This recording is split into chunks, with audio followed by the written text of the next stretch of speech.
दोस्तों, क्या आपने यह कभी सोचा है कि जिस जगह पर आप बैठकर यह वीडियो बड़े आराम से देख रहे हैं, वह जगह आज से करोड़ साल पहले कैसी थी? पृथ्वी, जिसे हम अपना घर कहते हैं, आखिर यह कैसे बनी? क्या पृथ्वी शुरुआत से ही एक हरा भरा ग्रह था? आखिरकार पृथ्वी को पूरी तरह आज जैसा बनने में कितना समय लगा होगा? पृथ्वी के अस्तित्व से पहले यह क्या था? तो दोस्तों, इन सारे सवालों के जवाब जानने के लिए आपको हमारे साथ अरबों साल पीछे चलना होगा। लेकिन वीडियो को शुरू करने से पहले अगर आप हमारे YouTube चैनल पर नए हैं तो हमारे चैनल को सब्सक्राइब करें, वरना ऐसे ही रहस्यमयी घटनाओं से आप हमेशा के लिए अनजान रह जाएंगे। तो वीडियो को बिना स्किप किए हुए अंत तक ज़रूर देखना है। तो चलिए बिना किसी देरी के वीडियो को शुरू करते हैं। दोस्तों, हम आ गए हैं आज से तकरीबन 4.6 अरब साल पहले, जब यहाँ पृथ्वी का नामो निशान तक नहीं था। जिस जगह आज हमारा सौर मंडल है, वहाँ विभिन्न प्रकार के गैस और धूल के बादल हुआ करते थे। वैज्ञानिकों के मुताबिक इन धूल के बादलों से दूर एक तारा हुआ करता था। वक्त के साथ धीरे धीरे उसकी ऊर्जा कम होने लगी, जिसके कारण उसके अंदर एक विशाल सा विस्फोट हुआ। विस्फोट की वजह से अंतरिक्ष की यह धूल एक दूसरे से दबने लगी। इस दौरान बादलों में स्थित यह धूल के कण दबाव और गर्मी के कारण बड़े उल्कापिंड और पत्थरों में परिवर्तित हो चुके थे, और इसी दबाव की वजह से बादल में स्थित रेडियो एक्टिव पदार्थ ने ग्रेविटी का निर्माण किया। इसी ग्रेविटी के कारण बीच में हाइड्रोजन और हीलियम इकट्ठा होने लगे। बीच के इस भयंकर दबाव के कारण पुनः एक भयंकर विस्फोट हुआ, और इसी विस्फोट के कारण हमारे सूरज का जन्म हुआ। इस नवजात सूर्य ने बादल में मौजूद 99.9% गैस और धूल को अपने अंदर समेट लिया, और बची खुची धूल और गैस के कण ने एक डिस्क का रूप ले लिया। अब नवजात सूर्य के चारों ओर धूल और चट्टानों के टुकड़े चक्कर लगा रहे थे, यानी अब हमारे सौर मंडल को अपना केंद्र मिल चुका था। सूरज के गुरुत्वाकर्षण से आसपास के गैस कण और पत्थर आपस में जुड़ने लगे थे। समय बीतता गया और धीरे धीरे गैस के कणों और पत्थरों ने एक गोलाकार ले लिया। इन्हीं में से एक थी हमारी पृथ्वी। उस समय हमारी पृथ्वी बहुत ही ज़्यादा गर्म और आग के गोले के रूप में थी। हमारे लिए यह कल्पना करना भी मुश्किल था कि इस हालात के बावजूद यह ग्रह रहने लायक बन सकता है। जब पृथ्वी का निर्माण हुआ, उस वक्त पृथ्वी पर सिर्फ एक ही समुद्र हुआ करता था, और वह था 1900 डिग्री सेल्सियस तापमान पर उबलते हुए लावे का।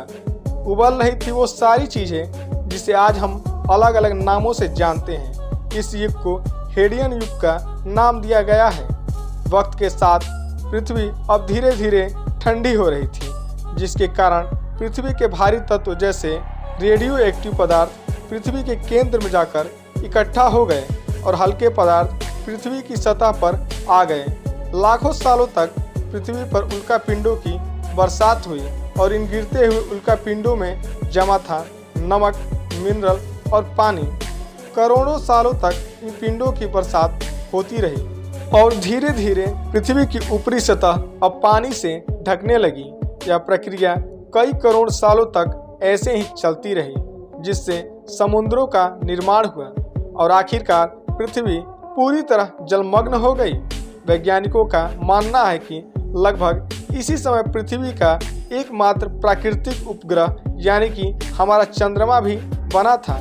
कहा जाता है कि आज के मंगल ग्रह के आकार का ग्रह, जिसको थिया नाम दिया गया है, और पृथ्वी की सतह से टकराया, और पृथ्वी के बाहरी सतह का कुछ हिस्सा पृथ्वी से अलग हो गया। समय के साथ साथ इसने भी गोल आकार ले लिया और पृथ्वी का चक्कर लगाने लगा। माना जाता है कि थिया नाम का यह ग्रह भी उस समय हमारे सौरमंडल का एक सदस्य था। चंद्रमा के बनने को लेकर दिए गए इस सिद्धांत को जाइंट इम्पैक्ट हाइपोथेसिस या भीम का टक्कर परिकल्पना भी कहा जाता है। मानो या ना मानो, इतने कम समय में हम पृथ्वी के एक युग की यात्रा पूरी कर चुके हैं। अब आप कहोगे कि पृथ्वी के बनने की यात्रा बहुत हो गई। अब आप तो हमें यह बताओ कि हम और बाकी सब जीव जंतु इस पृथ्वी पर कैसे आए।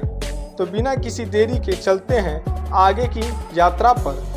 हेडियन युग के बाद आता है आर्कियन युग। आज से 3.5 अरब साल पहले शुरू हुआ इस युग को जीवन की शुरुआत का युग भी कहते हैं। वैज्ञानिकों का पृथ्वी पर जीवन की उत्पत्ति को लेकर बहुत से विचार रखे गए हैं, लेकिन सटीक तथ्यों के साथ कुछ ही विचार उपलब्ध हैं, जिनमें से सबसे ज़्यादा प्रचलित तथ्य समुद्रों में ही जीवन की उत्पत्ति हुई है। समुद्रों में पाए जाने वाले तत्वों ने आपस में जटिल रासायनिक अभिक्रिया शुरू कर दी और इसके कारण ही समुद्र में जीवन की शुरुआत हुई।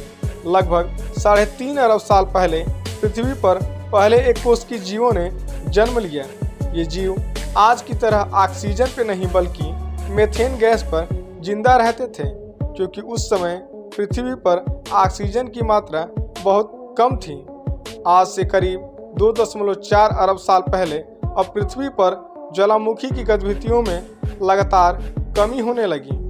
तापमान बहुत तेजी से कम होने लगा और लगभग 2.5 करोड़ सालों के लिए हमारी पृथ्वी पूरी तरह बर्फ का गोला बन गई।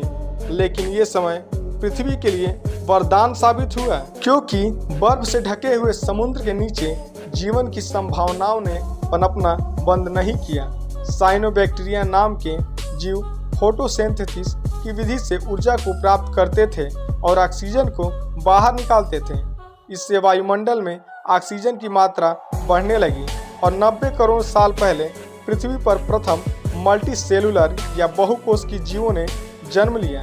धीरे धीरे इन जीवों ने बर्फ के अंदर ही विकास करना शुरू कर दिया था और फिर से ज्वालामुखियों ने पृथ्वी की बर्फ को पिघलाना शुरू किया। अब पृथ्वी के वातावरण में ऑक्सीजन आने की वजह से समुद्री जीव जानवर समुद्र से बाहर निकल रहे थे और जमीनी जानवरों में परिवर्तित हो रहे थे। धीरे धीरे समय के साथ और बाहरी वातावरण के हिसाब से ये जीव डायनासोर और कुछ छोटे जीव जो जमीन के अंदर रहते थे उसमें परिवर्तित हो गए। लेकिन फिर एक विशाल आकाशीय पिंड ने इन डायनासोर्स का धरती से नामो निशान तक मिटा दिया। लेकिन जो जीव धरती के अंदर रहते थे वह इस विशाल प्रलय से बच गए जो हमारे पूर्वज थे। यही जीव अब जमीन के अंदर से निकलकर जमीन की सतह पर रहने लगे और धीरे धीरे वक्त के साथ यह जमीनी जीव बंदरों में परिवर्तित हो गए और फिर वक्त के साथ साथ हम आदिवासी बने। हथियारों से लेकर आग का आविष्कार किया। हम धीरे धीरे इंसान के रूप में विकसित हुए। हमने धर्म से लेकर परिवार, भाषाएं और संस्कृति का निर्माण किया और वक्त के साथ साथ विकसित होते रहे और हम आज पृथ्वी की सबसे विकसित प्रजाति बन चुके हैं। पृथ्वी को आज के जैसा बनने में लगभग 450 करोड़ साल का वक्त लगा। आई होप आपको यह वीडियो अच्छा लगा होगा। धन्यवाद।